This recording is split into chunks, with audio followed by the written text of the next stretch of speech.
More than 100 people have been killed at a protest by supporters of ousted Egyptian President Mohammed Morsi in the capital, Cairo, doctors say. They said more than 1,500 were also hurt. The state health ministry says 38 people had died, 180 injured. The army ousted Mr Morsi on July 3. He has been formally accused of murder relating to a 2011 jail outbreak and of links to militant group Hamas. Pro- and anti-Morsi supporters staged huge protests overnight in the capital. Legal manner. Many thousands occupied Cairo's Tahrir Square in support of the army, after its chief, Gen. Abdel Fattah al-Sisi, had urged people to demonstrate to provide a mandate for its intervention. Meanwhile, tens of thousands of Morsi supporters continued their sit-in protest at the mosque in the Nasr City area.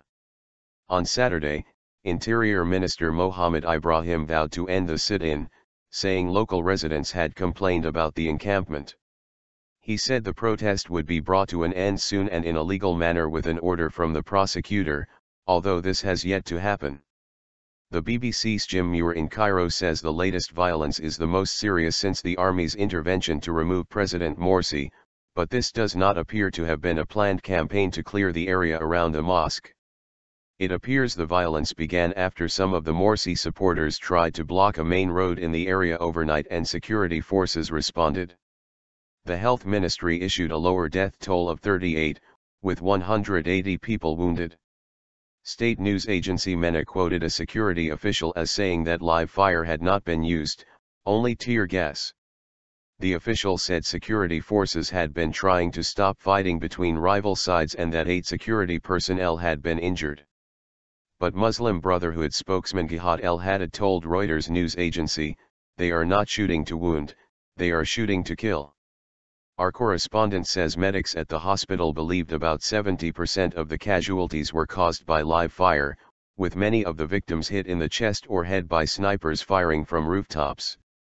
A senior Brotherhood politician, Saad el-Hosseini, told the agency that this was an attempt by security forces to clear the mosque area.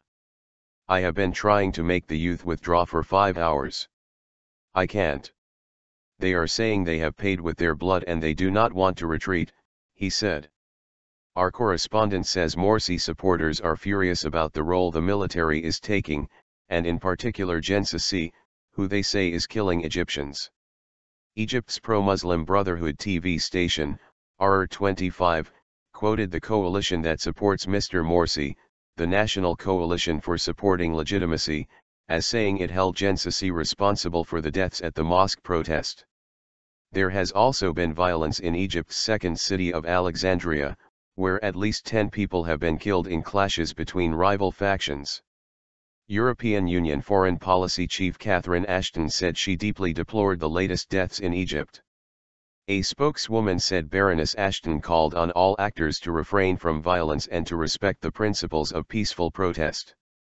UK Foreign Secretary William Hague said, "Now is the time for dialogue, not confrontation. It is the responsibility of leaders on all sides to take steps to reduce tensions." Morsi accused. Mr Morsi, the country's first democratically elected president, has now been formally accused of the premeditated murder of some prisoners, officers and soldiers when he and several Muslim Brotherhood leaders were freed during a breakout at a Cairo prison in January 2011. He is alleged to have plotted attacks on jails in the uprising that overthrew President Hosni Mubarak. Mr Morsi is also accused of conspiring with the Palestinian militant group Hamas, which governs the Gaza Strip and has strong links with the Muslim Brotherhood. Mr Morsi has been formally remanded in custody at an undisclosed location for an initial 15-day period, a judicial order said. The order issued on Friday was the first official statement on Mr Morsi's legal status since he was overthrown. 2 human rights activists visited Mr Morsi's undisclosed place of detention on Friday, although he reportedly refused to meet them, instead sending his chief of presidential staff Rafat el-Fattah, who is also held at the location. Mr Fattah told the visitors they were being treated well but complained that they were unable to meet relatives. On Saturday, the Interior Minister Ibrahim said that Mr Morsi would be transferred to Tora prison, where Mubarak is being held.